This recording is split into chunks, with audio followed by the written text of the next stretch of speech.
በወንጀል ታሪክ ውስጥ ትልቅ ቦታ ተሰጥቷቸዋል። ከ500 ሚሊዮን ዶላር በላይ የሚገመት አልማዝ ዘርፈዋል። እና አስታውሱ፣ አብዛኛውን ጊዜ በሰው ላይ ጉዳት አላደረሱም። ሽጉጥ ይይዛሉ፣ ነገር ግን አይተኩሱም። የአልማዝ አዳኞቹና የሰከንዶች ጦርነት እንግሊዝ ለንደን ግንቦት 19 2003 ዓ.ም እንደ አውሮፓውያን አቆጣጠር ኒው ቦንድ ስትሪት። ይህ ጎዳና የመንገድ ስም ብቻ አይደለም፣ የሀብት የቅንጦትና የስልጣን መገለጫ መንገድ እንጂ። በዚህ ጎዳና ላይ የሚራመዱ ሰዎች ተራ ጫማ አያደርጉም። የሚነዱት መኪናም ተራ አይደለም። እዚህ የሚሸጡ ዕቃዎች ዋጋ አንድን ሀገር ሙሉ በሙሉ ሊቀልብ ይችላል። በዚህ ጎዳና መሃል እንደ ቤተ መንግስት የተሰራ ግዙፍ በሮች ያሉት ግራፍ የተባለ የአልማዝ ጌጣጌጥ መሸጫ ሱቅ አለ። ግራፍ ማለት የዓለማችን ሀብታሞች፣ ነገስታትና ታዋቂ ሰዎች ብቻ የሚገቡበት የአልማዝ ቤተ መቅደስ ነው። ሰዓቱ በለንደን የሰዓት አቆጣጠር ከቀኑ 10 ሰዓት ነው። የለንደን ሰማይ እንደተለመደው በደመና ተሸፍኗል። አንድ የሚያምር ጥቁር ታክሲ ከሱቁ ፊት ለፊት ቆመ። ከውስጡ አንድ በዘመናዊ የዲዛይነር ልብስ የዘነጠ ሰው ወረደ። ውድ የዝናብ ካፖርት ለብሷል። የቅንጦት የፀሐይ መነጽር አድርጓል። የሊንከን ዊግ አድርጓል። ከኋላው ሌላ ሰው ተከተለው። ጠባቂዎቹ በሩን ከፈቱላቸው። መልካቸው፣ አለባበሳቸውና በራስ መተማመናቸው እኛ ሀብታም ደንበኞች ነን የሚል ነበር። ማንም አልጠረጠረም። ሰዎቹ ወደ ውስጥ ገቡ። በሩ ከኋላቸው ሲዘጋ የሱቁ ሰራተኞች ፈገግ ብለው ተቀበሏቸው። ነገር ግን ያ ፈገግታ የቆየው ለሰከንዶች ብቻ ነበር። በድንገት ልክ እንደ መብረቅ የዝናብ ካፖርታቸውን ከፍተው ማግነም 357 አውቶማቲክ ሽጉጥ አወጡ። ድምፃቸው ተቀየረ። እንግሊዘኛቸው የተሰባበረና ከባድ የሆነ የምስራቅ አውሮፓ ዘዬ አለበት። መሬት ላይ ሁኑ፣ አሁኑ የሚል ትዕዛዝ አስተላለፉ። በዚያች ቅጽበት አንደኛው ሰው ከኪሱ መዶሻ ወጣ። ተራ መዶሻ ግን አይደለም፣ አልማዝ ለመስበር የተዘጋጀ ልዩ ብረት እንጂ። የመስታወት ሳጥኖቹን ዱብ ዱብ አደረጋቸው። መስታወቶቹ ረገፉ። እጃቸው እንደ ማሽን ይንቀሳቀስ ነበር፣ ፍጥነታቸውም እንደዛው። አልማዞቹን በእፍኝ እየዛቁ ቦርሳቸው ውስጥ ከተቱ። በተለይ ኢላማ ያደረጉት አንድ ነገር ነበር። በወቅቱ 23 ሚሊዮን ፓውንድ የሚያወጣ አልማዝ። ቢጫ አልማዝ፣ ሰማያዊ አልማዝ። ቀለማቱ ዓይንን ያፈዛሉ፣ ግን ለነሱ ገንዘብ ብቻ ነበሩ። ጠቅላላ ኦፕሬሽኑ የፈጀው ከ3 ደቂቃ በታች ነበር። የፖሊስ ሳይረን ከሩቅ ሲሰማ ሰዎቹ በሩን በርግደው ወጡ። ውጭ የጠበቃቸው ሞተር ሳይክል ወይም መኪና አልነበረም። በእግራቸው ሮጡ። ጥቂት ርቀት እንደሄዱ ሽጉጣቸውን ጣሉ፣ ካፖርታቸውን አወለቁ እና ከተራው ሕዝብ ጋር ተቀላቀሉ። አልማዙ ጠፋ፣ ዘራፊዎቹም ጠፉ። ይህ ክስተት የስኮትላንድ ያርድን የለንደን ፖሊስን አበሳጨ። ምርመራ ጀመሩ። ፍንጭ አልነበረም። ከአልማዞቹ አንዱ $500,000 የሚያወጣው ሰማያዊ አልማዝ በኋላ ላይ በአንዲት ሴት ጓደኛቸው ቤት ተገኘ። የት ተገኘ ብንል ሴቷ ፊቷን በሚቀባው የፊት ክሬም ዕቃ ውስጥ ተደብቆ ተገኘ። ይህንን ሲሰሙ የፖሊስ ባለስልጣናት ሳቁ። ምክንያቱ ደግሞ ከዓመታት በፊት ዘ ፒንክ ፓንተር በተባለው የፒተር ሴለርስ ፊልም ላይ ዘራፊው አልማዙን ልክ እንደዚሁ በክሬም ዕቃ ውስጥ ነበር የደበቀው። አንድ ጋዜጠኛ ይህንን አመሳስሎ ዘገበ። ከዚያ ቀን ጀምሮ የዚህ ዘራፊ ቡድን ስም ወጣለት፣ ዘ ፒንክ ፓንተርስ። ግን እነዚህ ሰዎች እነማን ናቸው? ከየት መጡ? እንዴትስ የዓለምን የፖሊስ ኃይል በሙሉ ማጃጃል ቻሉ?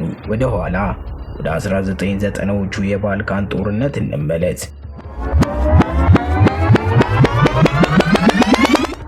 ዩጎዝላቪያ ስትፈራርስ ሲኦል በምድር ላይ ሆነ።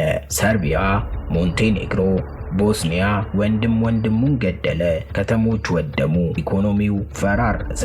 በዚህ እሳት ውስጥ ያደጉ ወጣቶች ሁለት ምርጫ ነበራቸው፣ መሞት ወይም መግደል። አብዛኞቹ የፒንክ ፓንተርስ አባላት የዚህ ጦርነት ውጤቶች ናቸው። የቀድሞ ልዩ ኃይል አባላት ወይም ፓራሚሊቴሪዎች ወይም በጦርነት ውስጥ ያደጉ የጎዳና ልጆች ናቸው። ጦርነቱ ሲያበቃ እነሱ ብቻቸውን ቀሩ። ዲግሪ የላቸውም፣ ስራ የላቸውም። ሀገራቸው በማዕቀብ ተመታለች። ነገር ግን አንድ እጅግ ጠቃሚ ክህሎት አላቸው፣ ዲሲፕሊን። የጦር መሳሪያ አጠቃቀምና ፍርሃትን ማጥፋት። አንድ ቀን በቤልግሬድ ካፌ ውስጥ ተቀምጠው ሲያወሩ አንድ ሐሳብ መጣ። ለምን እርስ በእርስ እንገዳደላለን? ለምን የምዕራቡን ዓለም አልማዝ አንዘርፍም? እነሱ ሀብታሞች ናቸው፣ ኢንሹራንስ አላቸው፣ እኛ ግን ድሆች ነን ተባባሉ። ይህ የሮቢን ሁድ አስተሳሰብ ለቡድኑ የሞራል መስፈርት ሆነ። እነሱ ከሰርቢያ ወጥተው ሲሄዱ ሌቦች ናቸው፣ ወደ ሰርቢያ ሲመለሱ ግን ጀግኖች ናቸው። የሰረቁትን ገንዘብ ይዘው መጥተው በሰፈራቸው ዳቦ ቤት ይከፍታሉ፣ ለድሆች ይረዳሉ፣ ቤተ ክርስቲያን ያስገነባሉ። ስለዚህ ማህበረሰቡ አያገላቸውም። የለንደኑ ዝርፊያ ጅምር ብቻ አይደለም፣ ቀጣዩ ኢላማቸው እጅግ ከባድ ነበር። ቶኪዮ፣ ጃፓን። ጊንዛ የቶኪዮ ልብ ነው። እጅግ ጸጥ ያለ ሕግ የሚከበርበትና ፖሊስ በየቦታው ያለበት ሰፈር።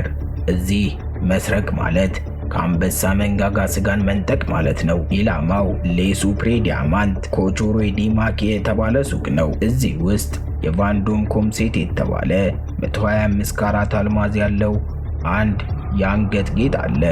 ዋጋው 27 ሚሊዮን ዶላር ነው። መጋቢት 5 2004 ዓ.ም እንደ ኢሮፓያን አቆጣጠር ሁለት የፒንክ ፓንተርስ አባላት፣ አንደኛው ቪንኮ ኦስማንቼቪች ይባላል፣ ወደ ሱቁ ገቡ።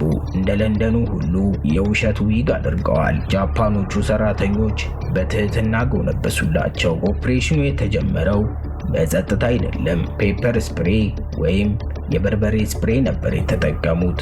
የሱቁን ሰራተኞች አይን አቃጠሉ። በዚያ ግርግር ውስጥ ቪንኮ መዶሻውን አውጥቶ የመስታወቱን ሳጥን ሰበረው፣ የአንገት ጌጡን ዘረፈ። ግን እዚህ ጋር ነው የፓንተሮች ሊቅነት የሚታየው። በመኪና ማምለጥ አይቻልም። ፖሊስ በደቂቃዎች ውስጥ ይደርሳል። ታዲያ ምን አደረጉ? ከሱቁ ሲወጡ አስቀድመው ያዘጋጁትን ብስክሌት ተጠቀሙ። አዎ ብስክሌት። በትራፊክ መጨናነቁ መሃል በጠባብ ሽንቁሮች ውስጥ እየተሽሎኮለኩ ፖሊሶቹ በትራፊክ መጨናነቅ ተዘግተው ሲቆሙ እነሱ እንደ ነፋስ ጠፉ። ይህ የፈጠራ ችሎታ ዓለምን አስደመመ። በጃፓን ታሪክ ትልቁ የጌጣጌጥ ዝርፊያ ተብሎም ተመዘገበ። ፒንክ ፓንተርስ ስራቸውን ቀጠሉ። ነገር ግን የፒንክ ፓንተርስ ማስተርፒስ የተሰራው በ2007 እዚህ ላይ ነው። ቦታው ዱባይ ዋፊ ሞል። ዋፊ ሞል እንደ ፒራሚድ የተሰራ የቅንጦት መገለጫ ነው። የግራፍ ሱቅ እዚያም አለ። የገበያ ማዕከሉ በረጅም እብነበረድና በመስታወት የተሰራ ነው። ደህንነቱ እጅግ የተጠበቀ ነው። ምሽት ላይ ሁለት ጥቁር አውዲ A8 መኪኖች በከፍተኛ ፍጥነት ወደ ሞሉ ዋና በር ተምዘገዘጉ። ጠባቂዎቹ ሊያስቆሟቸው ሞከሩ፣ ግን መኪኖቹ አልቆሙም። የመስታወት በሮቹን ሰብረው በመስታወት ግድግዳዎች ውስጥ አለፉ። አስቡት፣ መኪና በጥሶ ወደ ሱቅ ውስጥ ሲገባ ቀጥታ ወደ ጌጣጌጥ ሱቁ መስኮቶች ሄዱ። አንደኛው መኪና ሱቁን አፈረሰው። ይህ ዘዴ ራም ሬዲንግ ይባላል። ከመኪኖቹ ውስጥ 3 ሰዎች ወጡ። ጥቁር ልብስ ለብሰዋል፣ ግን ፊታቸውን በጭንብል አልሸፈኑም። ለምን? ምክንያቱም የፕላስቲክ ሰርጀሪ ተጠቅመው ፊታቸውን ቀይረው ስለነበር ነው። አንዱ ሽጉጥ ያዘ። ሁለቱ በ60 ሰከንድ ውስጥ አልማዞቹን ሰበሰቡ። በ170 ሰከንድ ማለትም ከ3 ደቂቃ በታች ውስጥ 3.4 ሚሊዮን ዶላር የሚያወጡ አልማዞችን ዘርፈው በመኪኖች ተመልሰው ወጡ። ነገር ግን መኪኖቹን ይዘው አልሄዱም። በረሃ ውስጥ አቃጥለዋቸው ጠፉ። የዱባይ ፖሊስ ደርሶ ያየው የተቃጠለ ብረትን ብቻ ነው። ይህ ቪዲዮ በዩቲዩብ ሲለቀቅ ሰዎች እንደ አክሽን ፊልም ይገባበዙበት ነበር። ነገር ግን ለእያንዳንዱ ወንጀለኛ አንድ ፖሊስ አለ። ለፒንክ ፓንተርስ ደግሞ ያ ሰው የኢንተርፖል ፕሮጀክት ፒንክ ፓንተር ክፍል ነበር። የኢንተርፖል ችግር ወሰን ነው። ፓንተሮች በለንደን ይሰርቃሉ፣ ፓሪስ ይሄዳሉ፣ ከዛው ሞንቴኔግሮ ይበራሉ። የለንደን ፖሊስ ሰርቢያ ገብቶ ማሰር አይችልም። ይህንን ክፍተት ፓንተሮች በደንብ ይጠቀሙበት ነበር። ነገር ግን ኢንተርፖል በሊዮን ፈረንሳይ በሚገኘው ዋና መስሪያ ቤቱ ልዩ ስብሰባ ጠራ። ከ20 ሀገራት የተውጣጡ መርማሪዎች ተሰበሰቡ። መሪ ቃላቸው ኔትወርክ ቱ ፋይት ኤን ኔትወርክ፣ ማለትም ኔትወርክን በኔትወርክ መዋጋት ያስፈልጋል የሚል ነበር። መሪዎቹ አንድ ነገር ተናገሩ። የፓንተሮች ደካማ ጎን ስልክ ነው። በየሀገሩ ሲደዋወሉ ፍንጭ ይተዋሉ። ኢንተርፖል የስልክ መስመሮችን መጥለፍ ጀመረ። ዲኤንኤ መሰብሰብ ጀመረ። አንድ አስገራሚ የድብብቆሽ ጨዋታ። በ2005 አንድ የፓንተር መሪ በፈረንሳይ ተያዘ። ስሙ ድራጋን ሚኪች ይባላል። እጅግ አደገኛና ብልህ ሰው ነው። ፈረንሳይ እስር ቤት ውስጥ አስገቡት።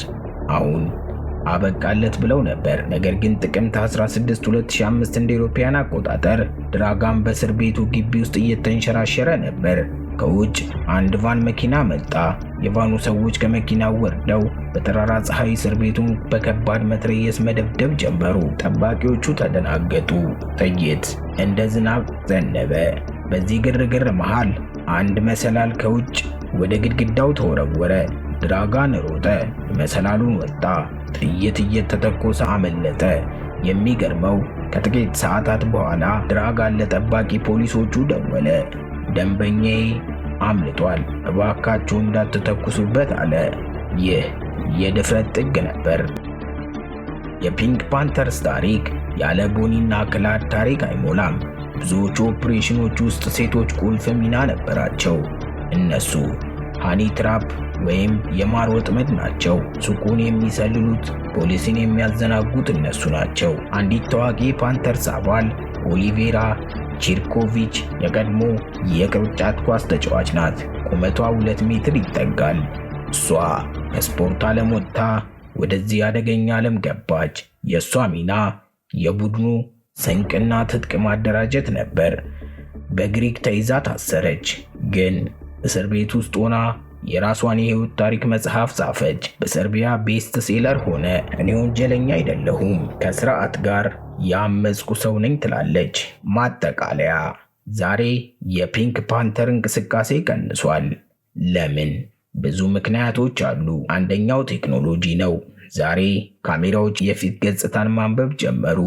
ድንበሮች በባዮሜትሪክ ተዘጉ።